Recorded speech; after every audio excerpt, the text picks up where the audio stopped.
આજે આપણે વાત કરવાના છીએ રિઝનિંગમાં ક્લોક ચેપ્ટર એટલે કે ઘડિયાળ.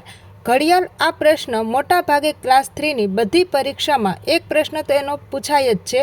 તો આ પ્રશ્નમાં આપણે કન્ટેન્ટની વાત કરીએ તો આમાં કુલ 4 પ્રકારના પ્રશ્ન પૂછાય છે. એક તો વાત કરીએ તો કે 0 અંશ, 180 અંશ અને 90 અંશના પ્રશ્ન પૂછાય છે, જેની આપણે આ વિડીયોમાં ચર્ચા કરશું. ત્યારબાદ કલાક અને મિનિટ કાંટાના પ્રશ્ન પૂછાય છે, પાણીમાં પ્રતિબિંબના પ્રશ્ન તેમજ અરીસાના પ્રતિબિંબના પ્રશ્ન પૂછાય છે. આપણે આ બધા વિશે ડિટેલમાં ચર્ચા કરીશું. ત્યારબાદ વાત કરીએ તો સૌથી પહેલાં શરૂઆત કરીએ 0 અંશના પ્રશ્ન. 0 અંશ સૌથી પહેલાં તો કોને કહેવાય? તો કે ઘડિયાળ આપણી 24 કલાકની હોય છે અથવા તો એ 12 કલાકમાં હોય છે. તો જ્યારે બંને કાંટા એક જ દિશામાં હોય, મિનિટ કાંટો અને કલાક કાંટો બંને એક જ દિશામાં હોય, ત્યારે તમે એવું કહી શકો કે બંને વચ્ચે કોઈ પણ પ્રકારનો ખૂણો બનાવતા નથી, એટલે કે બંને વચ્ચે 0 અંશનો ખૂણો બને છે.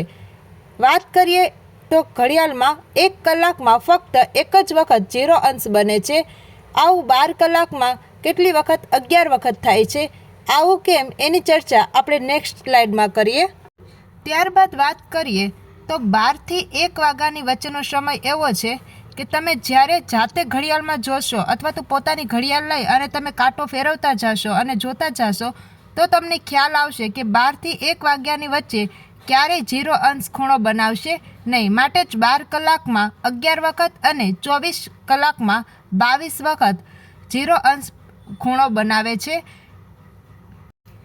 ત્યારબાદ 0 અંશના પ્રશ્નમાં મોસ્ટ આઈએમપી કહી શકાય તો આ પ્રશ્ન વારંવાર પૂછાય છે કે 12 કલાકમાં કેટલી વખત બંને કાંટા એકસાથે ભેગા થાય છે? તો કે 11 વખત અને 24 કલાકમાં 22 વખત. આ પ્રશ્ન પરીક્ષામાં વારંવાર પૂછાય છે.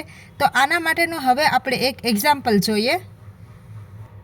હવે પ્રશ્ન જોઈએ. સવારના 10 વાગ્યાથી બપોરના 3 વાગ્યા સુધીમાં બંને કાંટા કેટલી વખત એકસાથે આવે?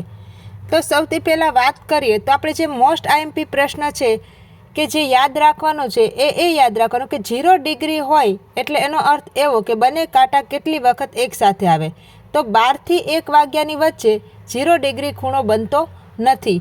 એટલે આપણે વાત કરીએ કે 10 થી 11ની વચ્ચે 1 વખત બને, 11 થી 12ની વચ્ચે 1 વખત, 12 થી 1ની વચ્ચે 0, ત્યારબાદ 1 થી 2ની વચ્ચે 1 વખત અને 2 થી 3ની વખત 1 વખત. એટલે કુલ એમ 4 વખત આપણા બંને કાંટા એકસાથે આવે.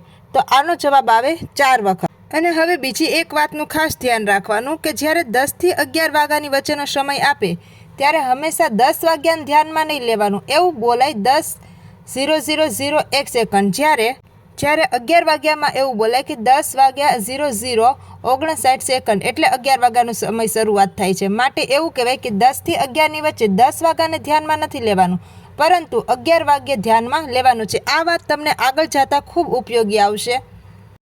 ત્યારબાદ તમને આ પ્રેક્ટિસ ક્વેશ્ચન છે જેનો સાચો જવાબ તમારે મને કોમેન્ટ કરીને જણાવવાનો છે કે બપોરના 5 વાગ્યાથી સાંજના 8 વાગ્યા સુધીમાં બંને કાંટા કેટલી વખત એકસાથે આવે, એટલે કે કેટલી વખત 0 ડિગ્રી બનાવે.